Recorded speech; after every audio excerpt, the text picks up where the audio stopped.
이상 서울여자대학교 보도록 하겠습니다. 네. 서울여자대학교는 서울에 있고요. 서울과기대 옆에 있습니다. 근처에 있습니다. 공릉역 근처에 있어요. 노원구에. 그리고 이제 서울여자대학교가 원래 기존에는 보니까 논술 최저가 있었습니다. 근데 지금 올해 나온 거에 최저가 없다라고 해가지고 그래서 도전을 해볼 수 있지 않을까 해가지고 가지고 왔습니다.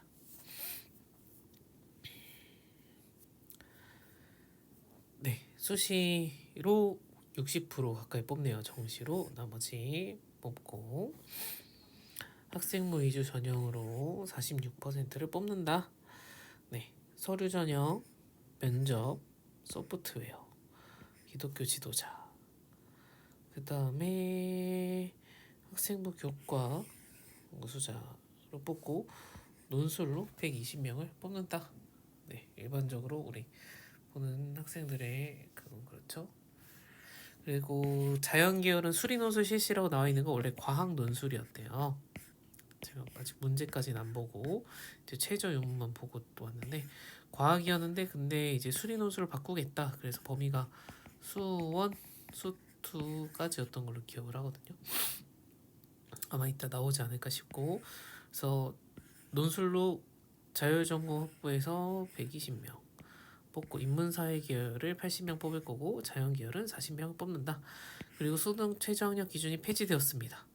전에 보니까 한 과목 3인 것 같더라고요. 한 과목 3.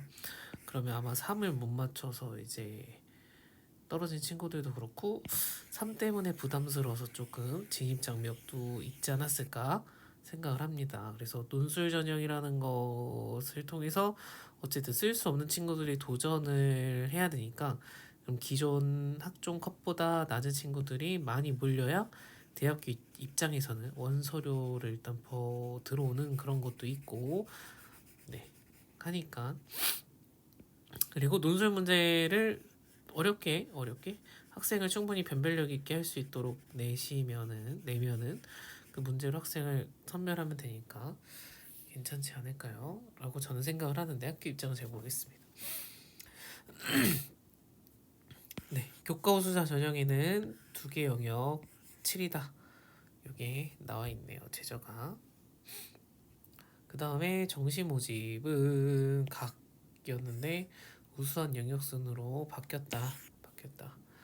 네, 예체능 계열은 비중이 더 높아졌네요. 40, 40, 20으로 3과목 그렇게 바뀌었고 그 다음에 서류 전형은 서류로만 100% 보았고 면접이 없다. 수능 최저도 없다. 5배수를 뽑는구나. 그 다음에 면접이 50% 들어간다. 그 다음에 학생부 교과 우수자 전형, 그러니까 종합에서 뽑는 서류랑 교과 우수자 전형이랑 다른 거예요. 학생부 교과 100%고 학교장 추천으로 쓰는 거고 얘는 그래서 수능 최저 학력 기준이 있다. 아까 2개 합 7 있었던 거죠. 논술 우수자 전형은 논술 80%에 학생부 교과 20%고 최저가 있었는데 없어졌다. 그래서 최저가 없어져서 제가 매일 이야기하는 친구분들이 쓸 수 있는 학교에 나가지 않을까 하는 거고요. 그리고 계속 얘기하지만 우리가 만약에 수시로 논술을 약간 지른다. 그러니까 상위권 더 높은 학교로 상향 지원을 하는 전략이라면 우리가 수능을 고려해야 되니까 수능에서는 가나다군에 어떤 학과들이 있는지까지 우리가 보고선 가나다도 어디 쓸지 염두에 두고 네, 미리 생각을 해두면 좋지 않을까라고 생각을 합니다. 근데 뭐 정시는 사실 수능 보고 난 다음에 점수에 맞춰서 분석을 그때 하셔도 상관없을 것 같은데 어쨌든 수시에 있어서는 내 컷이 현재 어디까지 갈 수 있는가에 따라서 지원을 하고자 하는 대학도 우리가 판단을 해야 되니까요. 그 다음에 아까 논술은 자율 전공 학부로 따로 뽑는다고 해서 여기 논술은 따로 이렇게 언급이 되어 있고 그 외에 다른 학과들은 각 전형별로 어떻게 인원을 뽑는지 나와 있으니까 참고하셔서 준비하시면 좋을 것 같고요. 아까 나와있던 내용들이 한 번 더 정리가 돼 있는 것 같아요. 네. 서류평가 100점을 해서 최저 빵 최고 100으로 해서 뽑겠다. 서류 전형. 네, 면접 없고 수능 최저학력 기준 없다. 그래서 아까 또 얘기하지만 서류 전형이랑 그냥 우리 서류 전형이 대부분 그 성적으로 하는 교과로 생각을 하는데 서류 전형이랑 교과랑 지금은 구분이 되어 있어요. 면접도 마찬가지로 최저는 없는데 그 아까 봤더니 서류가 50인데 면접이 50이다. 점수로는 50, 50에서 똑같네요. 그래서 면접 평가가 뽑히고 나면 이 단계에서 굉장히 중요하지 않을까라고 생각이 드네요. 소프트웨어 융합 인재 전형도 면접 평가 50점으로 마찬가지로 들어가고요. 기독교 그다음에 사회통합 지원 이렇게 되고요. 교과 우수자 전형도 다 최저빵 최고 100점으로 돼 있네요. 그래서 본인 등급이 어떤 점수를 받는지 보셔야 되겠습니다. 그리고 내가 최저도 무난하게 할 수 있느냐, 늘 맞추고 있느냐 여부도 봐야 되겠습니다. 네, 논술 우수자 전형은 인문사회계열 80명, 자연계열 40명이고 자연계열은 아까 과학이었는데 수리 논술로 바뀌었다고 했고요. 그다음에 수리 논술 문제 어떻게 나올지 그 학교 홈페이지에 지금 올라와 있습니다. 이런 식으로 내겠다. 네, 학생부 교과 성적이 5점에서 20점으로 되어 있네요. 최고 논술은 20점에서 80점. 논술로 사실상 뽑는 점수가 되는 분류이지 않을까라고 생각이 드는 부분이네요. 이런 부분에서. 그 다음에 예체능은 그렇고요. 네, 논술 우수자 전형 점수 활용 어떻게 하는지 나와 있네요. 80점 만점인데 비교 내신 점수 20점 만점. 아까 교과 성적이랑 논술 점수를 이렇게 보여주는 것 같아요. 네. 네, 요거는 2025학년도 올해 이제 서울여자대학교에서 나와 있는 틈새 전략이라는 이름으로 해서 나와 있는 건데요. 그래서 여기서 보시면은 이번에 그러니까 올해 들어갈 때는 수능 최저학력 기준이 있었는데 지금은 없어진 거예요. 없어진 거. 면접이 예전이나 지금이나 50% 보는 거는 똑같았던 것 같고요. 네, 그래서 제가 지금 요거로 넘어온 이유는 뭐 학생분들 이렇게 진로 역량, 학업 역량, 공동체 역량 점수가 어떻게 되는지 이런 것도 뜨시는 분들 확인을 하셔야 되겠고요. 경쟁률과 학생부 평균 등급 1단계 통과자 평균 컷이 요렇습니다. 네, 그죠? 우리 면접 전형이 3.6, 3.7이다 그러면 우리가 사실 3점대 친구들만 조금 고려해봐서 써야 되겠죠. 4 친구들이 좀 하기에는 일반고 친구들이 하기에는 무리가 조금 있지 않을까 하는 생각이 들어요. 네. 근데 여기 지금 결과도 나와 있어서 결과도 조금 보려고 합니다. 그래서 서류 전형에서 학과마다 이게 등급 합격한 등급 컷이 나와 있는데 4, 5대가 확실히 조금 없기는 하죠. 그죠? 이게 지금 언어 계열이잖아요. 언어 계열의 등급이 더 낮은 친구들은 외고나 그런 학교 학생들이 네, 더 생활기록부가 잘 돼 있어서 있다라고 우리가 판단해야 될 것 같고 일반적인 학과에서는 네, 3대니까 우리가 3등급대 친구들이 네, 도전을 해볼 수 있는 전형 학교라고 생각을 우리가 해야 되겠다. 왜냐면 기본적으로 학업 역량이 40%니까요. 학업 역량에서 더 밀리는 4등급대 친구가 이 점수를 이걸 가지고 다 뒤집는다 이러긴 좀 어려울 것 같아요. 지금 그 봤을 때는 네, 평균이 이렇게 된다. 우리가 최저를 보고 들어가는 거는 네, 무리수고 평균을 보고선 써야 되겠다. 제가 논술을 볼 때 최저를 보는 거랑은 좀 달라요. 논술로 했을 때 최저를 보는 거는 논술 점수만으로 그렇게 등급 차이가 3에서 분포가 4에서 6인데 이게 차이가 없다라는 관점에서 이제 보고선 최저로 6등급이 단국대 같은 경우에 합격한 학교가 세 학과나 있다 이런 걸 얘기한 거랑 일반적으로 우리가 학종 교과 쓰는 거에 있어서는 평균을 기본적으로 봐야 되겠고 1차 합격을 일단 해야 2차 면접도 우리가 보는 거잖아요. 면접 전형을 하더라도 1차 일단 합격하는 내신 등급 컷이 3점대면은 네, 5배수에 뽑히려면 같은 3등급 되어야 학업 역량이 40%인데 거기서 뒤집을 수 다른 걸로 뒤집기는 조금 비율이 너무 다르기 때문에 안 되지 않을까.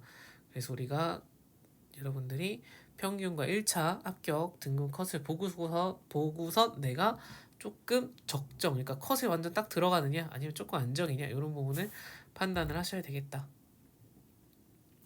면접은 학업 역량이 5% 낮고 진로 역량이 좀 더 높네요. 그죠? 이렇게 했었네요. 지난번에는. 그래도 여전히 3대 4 밑으로는 네, 확실히 더 적다. 이 모든 학과들이 다 나와 있는 거니까요. 마찬가지로 평균이 이렇다. 우리는 3점대 친구들이 서울여대를 쓴다라고 생각을 해야 되겠다. 소프트웨어는 넘어가고요. 조금 더 낮으니까. 그 다음에 교과 우수자 전형 같은 경우에는 교과는 최저가 있었어가지고 실제 경쟁률이 이렇게 따로 있네요. 실제 경쟁률 따로 있네요. 그래서 그 성적을 맞춘 친구들, 근데 성적 맞춘 친구들이 막 엄청 많이 빠지느냐는 아닌 것 같아요. 그죠? 2023년도에는 많이 그랬는데 2024에는 좀 그렇지 않았던 것 같고 합격 평균이 3 돼야 되겠다. 교과는 더 높아졌어요. 그죠? 3 초반에서 2까지 보이잖아요. 최초 합격자 평균은 2등급 되잖아요. 체육도 있네요. 교과 우수자 전형에. 그 다음에 논술 우수자 전형은 이렇게 교과 성적이 점수가 1등급이 20점 이렇게 됐는데 우리가 지금 학종이나 그 교과를 봤을 때 3등급이 그 수시로 일반적으로 쓰는 친구들이랑 우리가 3등급 2등급인데 쓰진 않을 거고 3등급 뒤에 친구들이 쓰는 건데 3등급에서 6등급 친구들이 쓴다고 하면은 4점 차이가 되겠다. 그거를 논술 점수 80점 만점에서 얼마나 뒤집느냐 하는 싸움이 되지 않을까라고 생각이 드네요. 그죠? 그래서 여기는 보면 최저가 있었다. 3등급 이내에 맞았어야 되는데 지금 이게 폐지돼서 없어져서 제가 생각할 때는 4, 5등급 친구들 이 소식을 듣고 논술을 고려한다면 알고 있다면 4등급 대 친구들이 기존보다는 많이 좀 더 들어와서 지원을 하지 않을까. 4, 5등급 친구들이. 왜냐하면은 3등급이 어쨌든 최종 보스 내신 등급이라고 생각을 하면 1, 2점 차이니까 논술 점수로 충분히 뒤집는 컷으로 생각을 할 수 있지 않을까. 1점, 2점. 6등급이면은 3등급이랑 4점 차이 나니까 조금 그런데 4등급이랑 봐도 3점 차이잖아요. 그죠? 점수 차이가 조금 더 벌어지기 시작하니까 그런데 그래서 이거는 최저가 이제 있을 때 실제 경쟁률이 있었는데 그거 없이 우리가 보면은 이렇게 되겠다 경쟁률이. 근데 아마 최저 때문에 점점 더 빠졌었던 거지 않을까 싶어요. 그렇다라고 하면은 다시 이전 경쟁률 정도로는 최소한 올라가지 않을까요? 그죠? 5에서 10 정도는 컷이 올라가지 않을까. 근데 최초 합격자 평균 보면은 5대가 있네요. 그죠? 그러면은 우리가 내신 점수로 충분히 대부분의 그 쓰는 친구들이 3등급 때까지인 친구들은 교과랑 아무래도 학종을 쓰니까 조금 자신 없으면 면접에 쓴다든지 해가지고 우리의 실제적인 경쟁은 4, 5등급 친구들의 싸움이 되는 학교겠다라고 생각을 해볼 수 있겠네요. 6등급, 4등급이랑 4, 5등급의 잔치면 6등급도 도전해볼 수 있지 않을까. 이 점수가 논술 점수 3점이 얼마나 큰 차이인지 논술 합격 점수가 안 나와 있어가지고 그거는 좀 그렇긴 한데 어쨌든 합격자 평균이 5대 최초의 5대도 있는 걸 봐서는 6이 뒤집지 못할 점수 차이는 아니지 않을까. 이거는 근데 불확실한 정보고 일단 5등급 대 친구들까지는 충분히 도전을 해서 4등급 친구들이랑 경쟁을 하는 것 같아요. 그죠? 그렇다고 하면은 경쟁률은 당연히 이때보다 올라갈 거고 실제 경쟁률은 없어지겠죠. 최저가 없으니까. 그렇기 때문에 이 경쟁률 때면은 그래도 도전할 수 있는 경쟁률 범위에 속한다라고 저는 생각하고 아주대처럼 막 90대 1 이러면은 쓰라고 하지 않겠지만 우리가 한 30대 1까지는 고려를 해야 되는 학교다라고 생각이 들어요. 게다가 인서울이니까요. 우리가 도전을 할 수 있는 5등급 대 친구들이 도전할 수 있는 인서울 대학교의 논술 전형이라면은 고려할 수 있지 않을까라는 부분. 근데 아까 봤던 것처럼 자연계열 친구들 뽑는 인원이 적기 때문에 이공계 친구들 같은 경우에는 조금 고민을 해봐야 될 수도 있겠다 라는 부분이 있습니다. 어쨌든 기존 합격 컷을 봤을 때는 5등급까지는 확실히 해도 될 것 같아서 네, 제가 이렇게 말씀을 드릴 수 있는 것 같고요. 일단은 제가 지금 보고 들어온 거는 최저가 사라진 것 때문에 보고 들어왔고, 최저가 없는데 기존의 합격 컷이 어떻게 되나. 지금 보면 학종은 3점대인데 차이가 많이 나잖아요. 그죠? 우리가 3점대의 친구들은 아무래도 학종 교과로 쓴다라고 하면 4, 5등급 친구들이 논술로 쓰는 거니까 5등급 친구분들 인서울로 도전할 때 서울여대도 우리가 고려할 수 있을 것 같습니다. 네. 그래서 서울여대는 수리 논술을 따로 보는 것처럼 우리가 여러분들이 생각하는 약수령 논술은 아니다. 네. 약수령 논술 문제를 보는 건 아니기 때문에 기출 문제를 제가 한번 잠깐 들어보면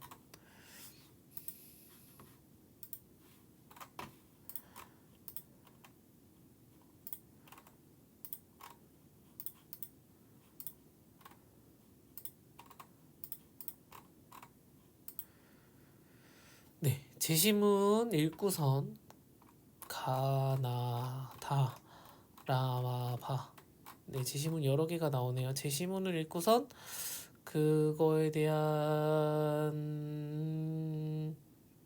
요약도 들어가고 다른 제시문을 활용해서 그러니까 가나를 예를 들면 활용을 해서 다랑 라가 어떤 입장이 가까운지 가나 입장에서 봤을 때 다랑 라가 어떤 상황인지 이런 걸 판단하는 그런 것들이 있고 그림도 분석해야 되는 것도 있고 하네요. 그러니까 전형적인 인문 논술 문제라고 우리가 생각을 하시면 될 것 같습니다. 그죠? 그래서 여기는 약수령 논술이 아니다. 약수령 논술을 고려하고 있는 학생들은 네, 요거를 보시면 안 될 것 같고요. 약수령 논술이 아닌 네, 다른 선택지가 하기 애매한 5등급 친구분들 같은 경우에는 정시 파이터의 길을 가려는 사람들에게는 고려할 수 있는 학교 중에 그러니까 같은 계열의 논술 전형을 보는 학교들에게 있어서는 도전해 볼 수 있는 선택지 중에 하나가 될 수 있겠다. 근데 정시 파이터면 내가 정시로 현재 목표하고 있는 현실적으로 맞을 수 있는 등급을 고려해서 수시 카드를 써야 하니까 여기는 최저가 없어서 우리 5등급 친구들이 많이 쓰는 학교 중에 타겟이 될 확률이 좀 더 높아서 경쟁률이 최저가 있는 데보다는 소폭 높을 것 같다. 그러면 나는 정시로 안정적으로 영어가 일단 뭐 된다든지 수학이 등급이 3이 나오고 있다라든지 한다라고 하면은 최저를 맞추는 다른 학교의 그러니까 논술이 괜찮다면 논술을 고려하는 게 좀 더 적은 경쟁률로 싸우는 선택지가 될 수도 있지 않을까라고 생각을 합니다. 최저가 없으면 어쨌든 부담 없이 질러볼 수가 있으니까요. 이 시험만 잘 보면 합격하는 거니까. 그리고 합격 점수가 5등급 대 친구들이니까 5등급 4, 5등급 친구분들이 네, 도전을 해보려고 하는 학교 중에 하나가 되지 않을까라는 생각이 들어요. 이전에는 3등급이라는 최저 컷이 높았음에도 불구하고 이렇게 경쟁률이 있었고 실제 경쟁률이 두 자릿대까지 나왔으니까요. 그죠? 네.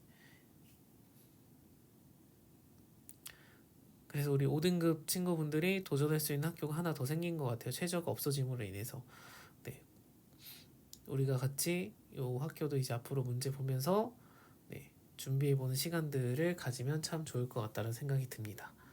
네, 오늘 영상은 여기까지 하고요. 새 학기 시작했는데 다들 빨리 잘 적응하시고 그 다음에 나의 길은 내신이냐 정시냐 뭐 이제 한쪽에 올인을 하라고 하는 말은 아니지만 어느 쪽에 무게중심을 갖고 갈지는 확실히 계속 빨리 판단을 해서 진행하실 수 있기를 바랍니다.